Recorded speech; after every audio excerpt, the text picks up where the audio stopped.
আসসালামু আলাইকুম। আশা করি সবাই ভালো আছেন। অবল্লকে যারা ব্লেড চেঞ্জ করতে পারি না, নাইফ আর কি, যারা অনেকে নাইফ বলি, অনেকে ব্লেড বলি।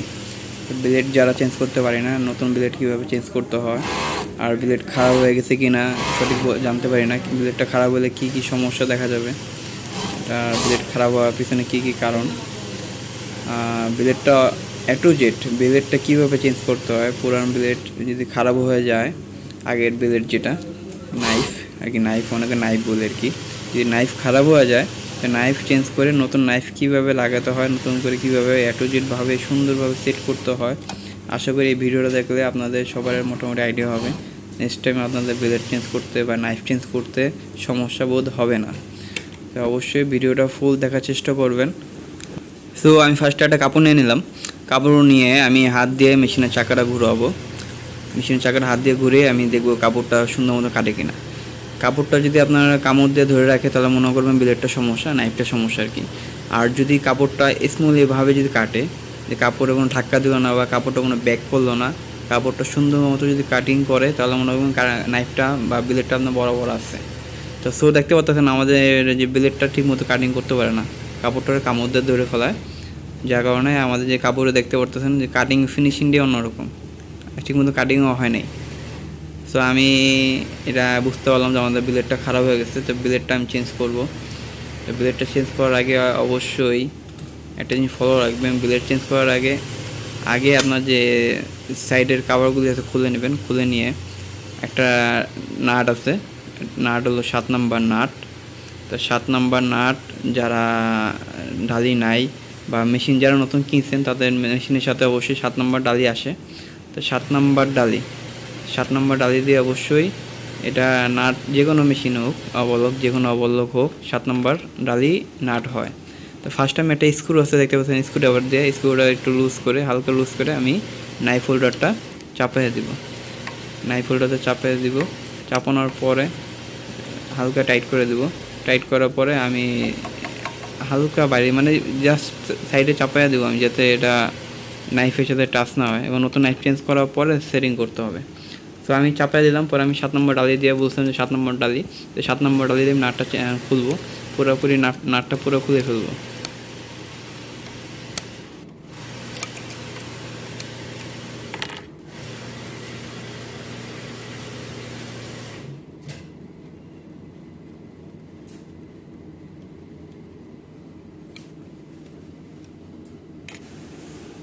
সো আমাদের নিচে নাইফ খোলা হয়ে গেছে, আমার উপরে নাটটা খুলবো, উপরে সেম নাট নিচে নাট, উপরে নাট সেম নাট, 7 নম্বর ডালি। তো 7 নম্বর ডালি যে কোনো নতুন মেশিন খুলবেন অবশ্যই 7 নম্বর 8 নম্বর ডালি আপনার একটা প্যাকেটে আসে, টুলস আসে। তো আমি উপরে নাইফটা খুলে ফেললাম।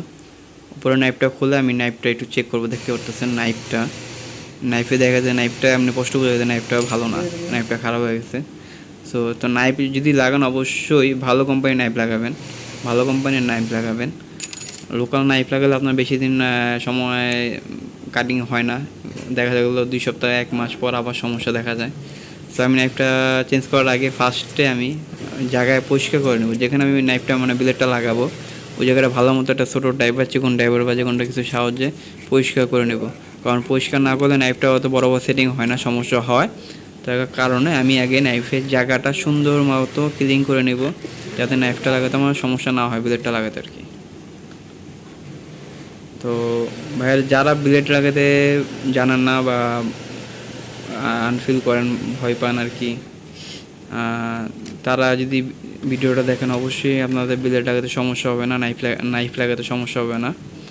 তো আমি নিচের হোল্ডারটা পরিষ্কার করে উপরে হোল্ডারটা পরিষ্কার করলাম, উপরে নাইফের যে হোল্ডারটা এটা সুন্দর মতো পরিষ্কার করে নিতেছি। অবশ্যই পরিষ্কার করে নেবেন, কারণ পরিষ্কার করে না নিলে আপনারা যে নাইফটা লাগাবেন, নাইফটা লাগানোর সময় সমস্যা হতে পারে বা সেটিং হতে নাও পারে।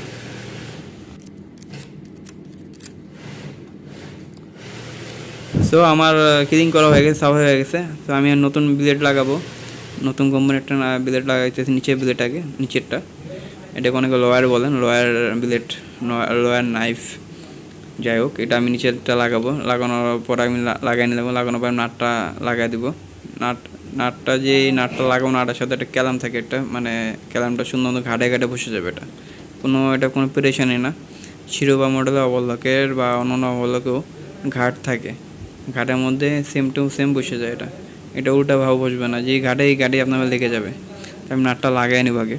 লাগানোর পর এটা সিম্পল একটা মেজারমেন্ট আছে, সিম্পল একটা তরিকা, যেটা আপনার জানলে আপনার প্লেটটা দেখা যায় অনেকে প্লেট লাগানোর পর দেখা যায় কাপড়টা ব্যাক করে বা কাপড়টা সরে যায়, কাপড় আপনার পেশা ফিটের বা চাপের থেকে কাপড়টা সরে যায় বা কাপড়টা ভিতরে ঢুকে যায় ব্লেডটা না লাগানো, সেটিংটা বরাবর না হওয়ার কারণে। সো আমি ফার্স্টে দেখতে পাচ্ছি যে ড্রাইভারটাতে আমি আপনার চিহ্ন দেখাইতেছি, ড্রাইভারের যে প্লেট আর নাইফ ব্লেড সমান থাকবে, একদম একটু সমান থাকবে, না নিচে না থাকবে উপরে, একদম সমান সমান প্লেটের যে মেজারমেন্ট বরাবর থাকবে। সো আমি লাগাইয়া দেখালাম আপনাদেরকে, তো আমার লাগানো হয়ে গেছে। আমি এখন নাটটা ফুল টাইট করে দেবো। আবার এত টাইট করেন না যদি নাটটা ভেঙে যায়, অবশ্যই কেয়ারফুলভাবে নাটটা হিসাবে নাট টাইট দিতে হবে। তাই নাটটা আমি টাইট করে নিলাম।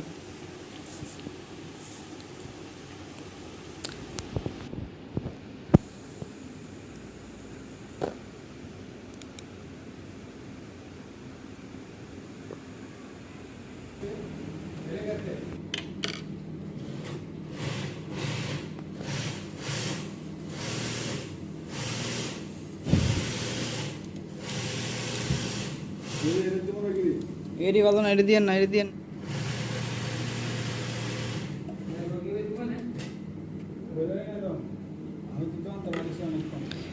সো আমি নিচেরটা লাগানোর পরে উপরে যে ব্লেডটা, উপরে যে নাইফটা লাগিয়ে নিলাম। লাগানোর পরে যে মেজারমেন্টটা অবশ্যই আপনার 200 বা 6 mm মিলি আর কি গ্যাপ রাখতে হবে। আপনাদের মতো আপনারা অ্যাডজাস্ট করে নিতে পারেন। বেশি থেকে একটু কম গ্যাপ থাকলে ভালো হবে, আপনার কারিংটা সুন্দর মতো হবে। অবশ্যই আর যখন নাইফটা নিচে নামবে, নাইফটা নামারও একটা মেজারমেন্ট থাকবে। নাইফটা যখন নামবে, নাইফটাও বেশি নামবে না, আপনার 1 সুতা নিচে যখন লাস্ট নিচে থাকবে নাইফের সাথে, নাইফের যে নিচের মাথা দেখা যাবে 1 সুতা। এই মেজারমেন্টটা রাখলে আপনার কাটিংটা সুন্দর মতো বরাবর হবে। আমরা এখন নিচে যে নাইফটা আছে, নাইফের হোল্ডার নাটটা লুজ করে নিব। লুজ করে নিয়ে হাতের মাধ্যমে স্পিনিংয়ের মাধ্যমে হালকা জাতা দিয়ে হাতটা ছেড়ে দেবো। দেখতে আমি যেভাবে করতেছি সেম এইভাবে করবেন, তাহলে আপনাদের যে সমস্যাটা হবে না। তো অবশ্যই আমি হাত দিয়ে একটু ধাক্কা দিয়ে আমি হাতটা সরা ফেলাইছি। সরানোর পরে আমি নাটটা টাইট করে দেবো। টাইট করে দিয়ে আমি তারপরে একটা চেক করব কাপড় কেটে, যে কাপড় কাটিং হয় কিনা। সো আমি একটা কাপড় নিয়ে নিতেছি, কাপড় নিয়ে কাটিং করে দেখবো এখন কাটিং হয় কিনা। অবশ্যই চেক করবেন আগে। তো আমি কাপড় নিয়ে কাটিং করে দিতেছি, দেখতে পাচ্ছেন এখনও কাটিং হয় না। সো আমাদের যে নিচের হোল্ডারটা আছে, হোল্ডারটা একটু সামনে যাবে, মানে একটু টাচ হবে। তো আমি হালকা ড্রাইভারটা দিয়ে লুজ করে নিয়ে ড্রাইভারের সাহায্যে হালকা টাচ করে দেবো। যাতা দিবেন না, ড্রাইভার দিয়ে অবশ্যই টাচ করে দিয়ে টাইট করে দেবেন, কারণ যাতা বেশি দিয়ে আপনার ব্লেড বেশি দিন যাবে না, 2 সপ্তাহ কি 1 সপ্তাহের মধ্যে ব্লেড খারাপ হয়ে যাবে। সো আমি এখানে আবার কাপড় দিয়ে কেটে দেখবো কাপড় কাটিং হয় কিনা ঠিক মতো।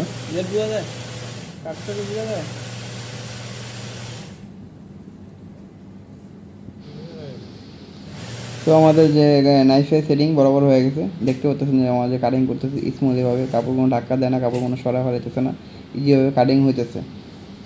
তো কাটিং যদি আপনার ব্লেড লাগান, ব্লেড বা নাইফ লাগানোর পর অবশ্যই চেক দিবেন এভাবে যে আপনার ব্লেডটা ঠিকমতো কাটিং হইতেছে কিনা।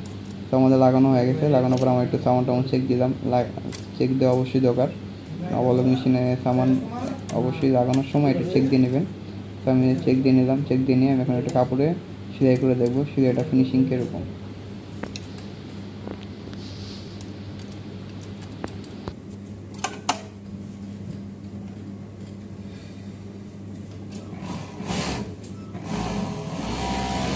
সো দেখতে পারতেছেন আমাদের সেলাই আলহামদুলিল্লাহ দিলে অনেক সুন্দর ফার্স্ট কালার এসেছে। যারা আগে যে সেলাইটা দেখছিলেন, আগে সেলাই থেকে এখন সেলাই দেখতে পারতেছেন, সেলাইটা হবে এরকম পারফেক্ট, কোনো কাপড়ে আশি দেখা যাবে না। যদি ভিডিওটা ভালো লাগে অবশ্যই লাইক এবং সাবস্ক্রাইব করবেন। আসসালামু আলাইকুম।